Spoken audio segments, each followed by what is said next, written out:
You guys will die when you see this new vivarium. I'm a bit of a mad scientist of sorts, with 2 giant vivariums in my home. Pandora, my giant rainforest vivarium, and Orcadia, my rainforest treetop vivarium.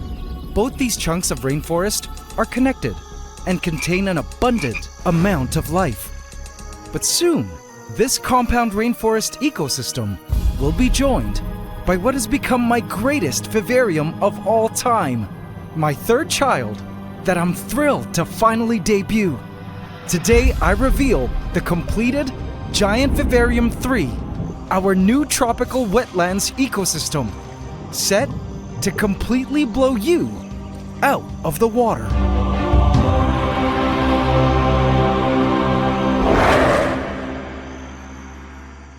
Please subscribe to my channel and hit the bell icon. Welcome to the AC fam. Enjoy.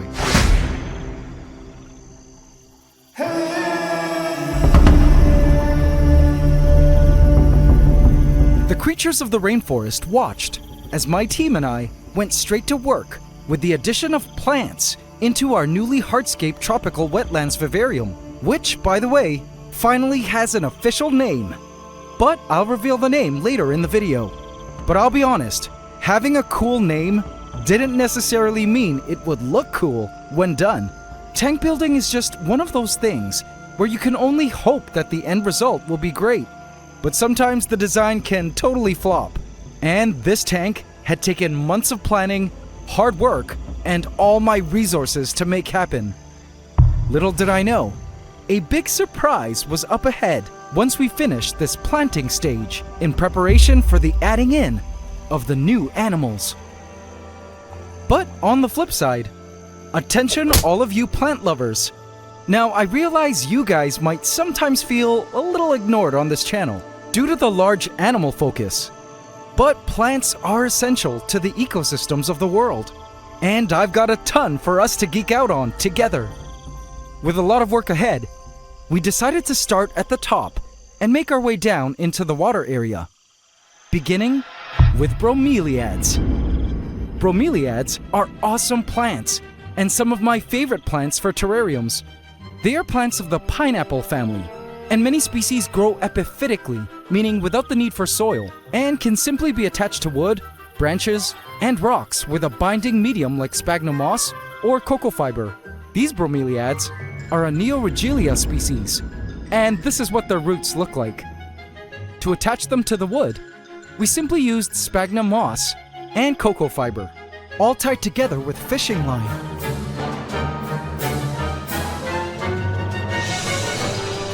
We also attached this gorgeous species of bromeliad, known as Cryptanthus, along the branches using fishing line and a pinch of cocoa fiber and sphagnum moss.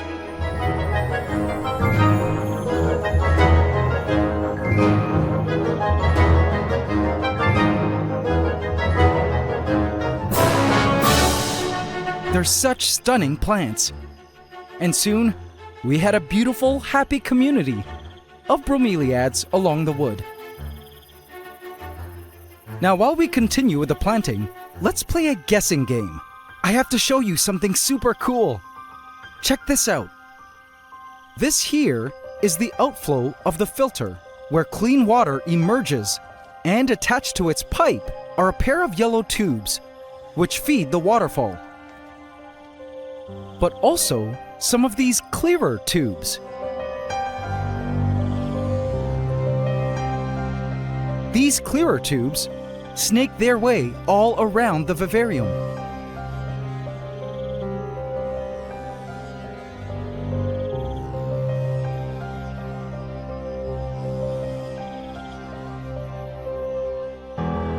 They even extend way over to the other side of the tank.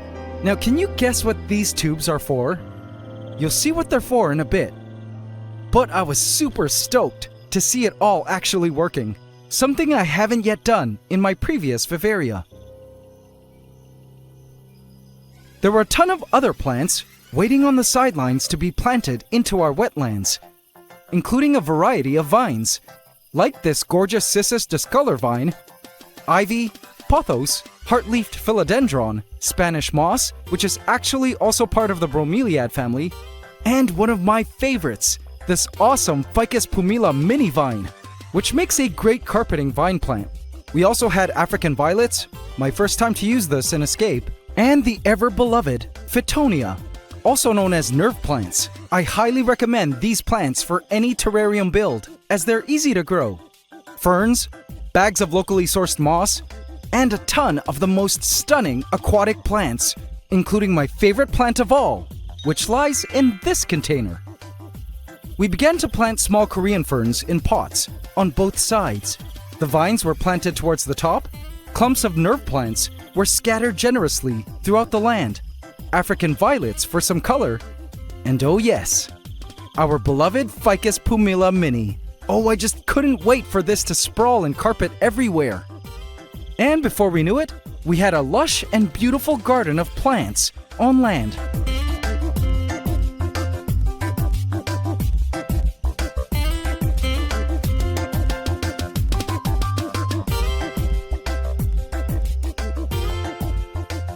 But there was still something missing, and here's where things start to get really exciting.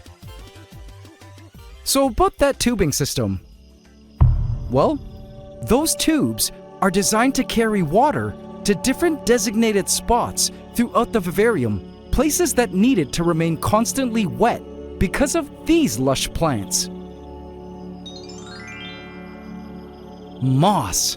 Our tropical wetlands vivarium was going to be a mossy wonderland, just full of various species of moss, both on land and in the water. So these clumps of moss were a bunch of different moss species, collected locally, but from semi-aquatic and fully aquatic environments, mostly the banks of rivers, where they're constantly wet and never allowed to dry out, hence the wet spots. The tubes are a sort of drip system to deliver this moisture to various areas of the driftwood, which would otherwise be dry. In nature, regular rains, super high humidity and fog, or constant splashing of river water can keep huge carpets of moss thriving on surfaces. And so, we attach tons of this moss everywhere to mimic a true tropical wetlands. We even lined the waterfall with it.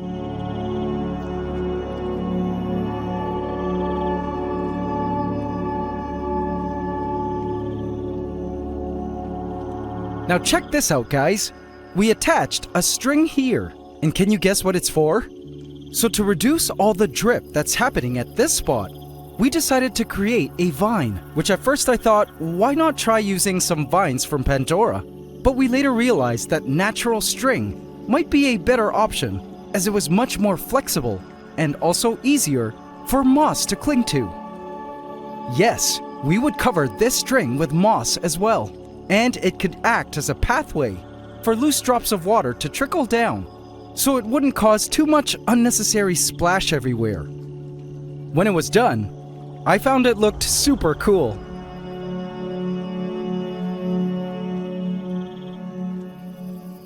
Alright, so this verdant carpeting plant here is Hemianthus calitricoides, or as is called in the aquascaping hobby, HC cuba. This awesome plant is normally aquatic, but it can be trained and adapted to live in wet environments on land, just like moss. We laid it out in various areas. They're one of my favorite carpeting plants because they look like a field of clovers from afar. Now it's time to work on the aquatic areas. We first added white sand to the foreground. This will make the entire aquatic floor look cleaner. We began with the biggest plants first. Java fern was stuck into the crevices of driftwood and rocks. This easy-to-grow aquatic plant can grow in or out of soil, glued directly onto rocks and wood, and tolerates low light, so they're perfect for the shadowy areas, and a popular choice for tanks. Similarly, we had several species of anubias of varying sizes, which, like Java fern, grows attached to rocks and decor and tolerates lower light. Now, an aquascaping trick when choosing plants and where to plant them is to use the forced perspective method, where smaller leafed plants are planted towards the back and larger leafed plants towards the sides and front. This would help give the illusion that the tank is deeper than it actually is. As we were completing the final plantings, I couldn't help but think about how all of this began due to something I watched 5 years ago. It took just one YouTube video in 2020, at the height of the global pandemic lockdown. We were all stuck at home, and I was searching YouTube for how to get rid of algae from my 75-gallon fish tank. But then I stumbled upon a video by this man, Yuris Yuchayev, talking about aquascaping, and I instantly knew I had to learn more. At that moment, I was officially sucked down the aquascaping rabbit hole. The possibility for aquatic setups blew my mind. The carpeting plants, the purling bubbles as the plants respired, the moss, the grazing shrimp, the fish, the landscaping, the cool path of white gravel. Even though I was traditionally an insect guy, everything about the aquascaping hobby resonated with my entire being, and I became obsessed. For over 8 months, I was entrenched, studying day and night everything aquascape from Yuris and other aquascaping YouTubers like Green Aqua and George Farmer. And also this legend. So you know how the godfather of ant keeping is Uncle Milton of Uncle Milton Ant Farms from the 50s? Well, I was surprised to learn that there's a godfather of aquascaping too. His name is Takashi Amano, a late Japanese photographer and author of Nature Aquarium World, a 3-book series on aquascaping, freshwater aquarium plants, and fish that revolutionized the way we keep fish in planted tanks. If you mention his name to any aquascaper, there's always a sense of reverence and honor that follows, lingering in the air. For a lot of people, he was the founder of this incredible hobby known as aquascape, and a legend at showing the world how beautiful nature aquariums can be. So, studying from the greats, I not only was able to get rid of the algae in my tank, but I was able to transform it into the nature aquarium of my dreams.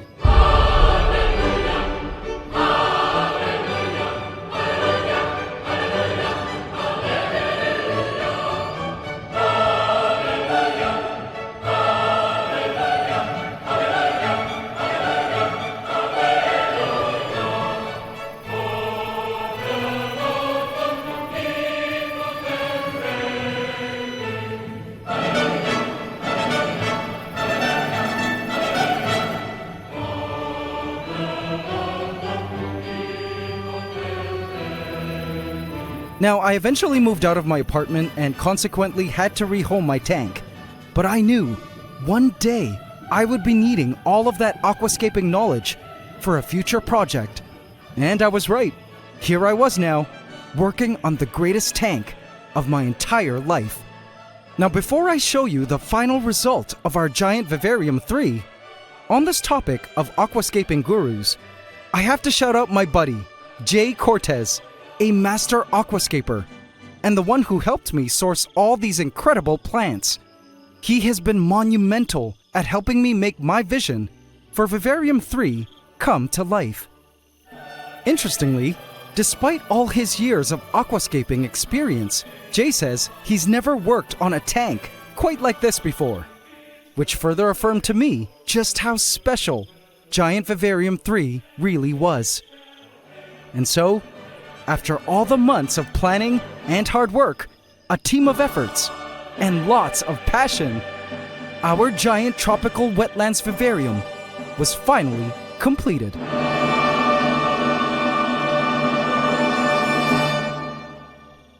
AC family, it's with great honor that I present to you our brand new tropical wetlands vivarium and the future extension of our cloud rainforest.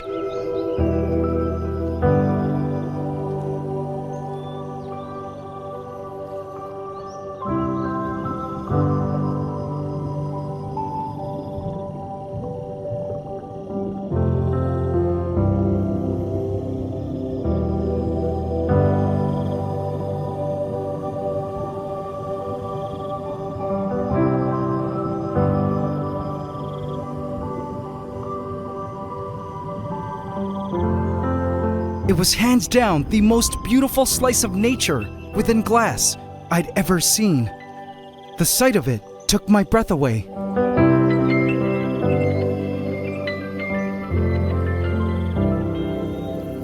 The details were sublime. I just couldn't take my eyes away from the sheer beauty of our wetlands.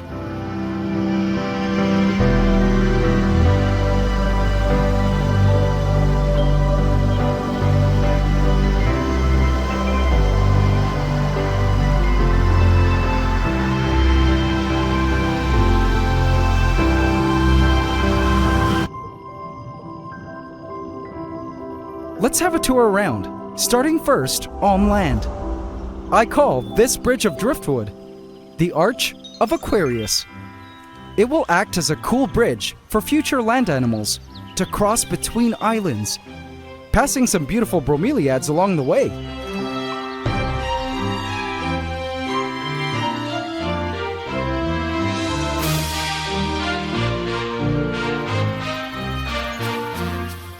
I love how this island meets the water at a number of points for easy access for animals in and out of the water.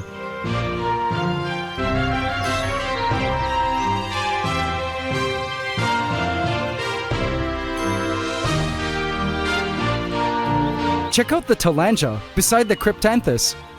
These two bromeliads are now branch buddies. Let's move down below water. First, look at the foot of this island. Man, the details! Plants were just encrusted everywhere, occupying various pockets of aquatic space.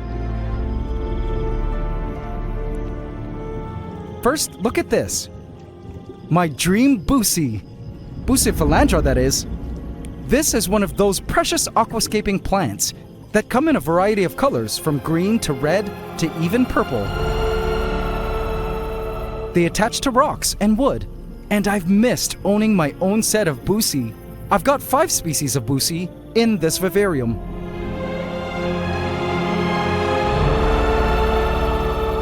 I love the look of the Anubias and Java fern attached on the vertical driftwood surface.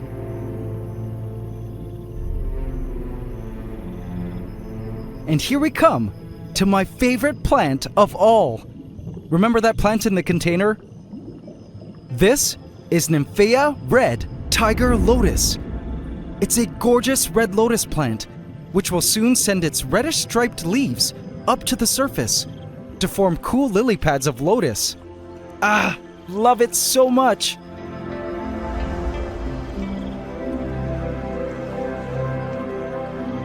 Other pops of red are on the way. This rapini-looking plant is Samolus parviflorus red, and will soon look nice and reddish. So will this future wall of Rotala, planted there at the back. The grass-looking plants are Ericolum Vietnam.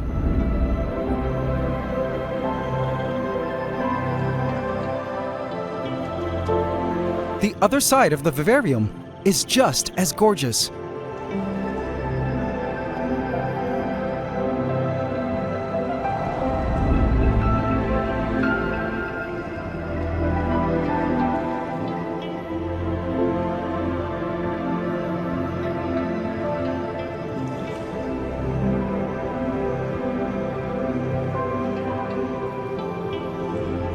Here's where the outtake of the filter is.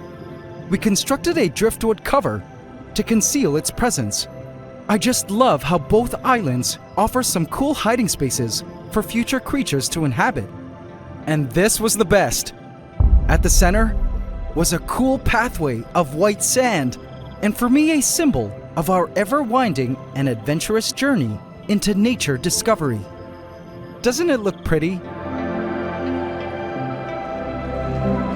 I just loved sitting in front of the tank and, pun intended, soaking it all in. With gratitude, knowing we reached the finish line with the initial building of our tropical wetlands. But as I was sitting there, it was then that I made the most wonderful discovery of all. The plants were pearling already? They were already taking in dissolved carbon dioxide from the water and respiring oxygen air. It's been years since I've seen this. And man, have I missed this sight. The bubbles floated up gracefully like reverse snowflakes to the surface. Such a beautiful thing. And a great sign the plants were healthy and beginning to establish in their new home. The more these plants flourish over time, the more pearling we'll be seeing.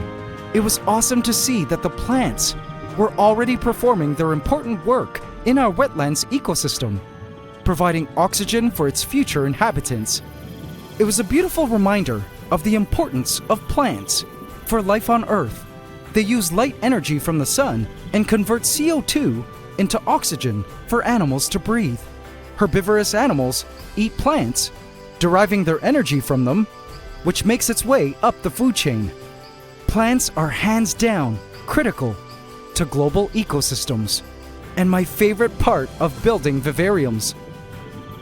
And so, AC family, it's time to announce the name I've chosen for this vivarium. As voted on by you, the AC family, Giant Vivarium 3 will from now on be called the Bermuda Rectangle. I like that name.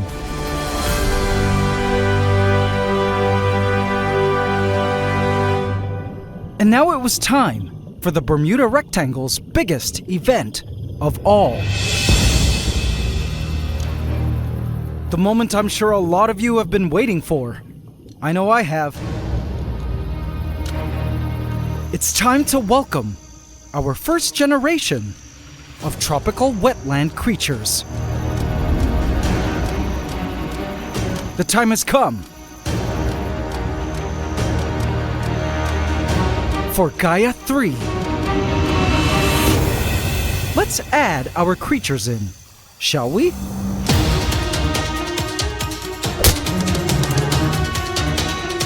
Vote in my community tab to affect this story.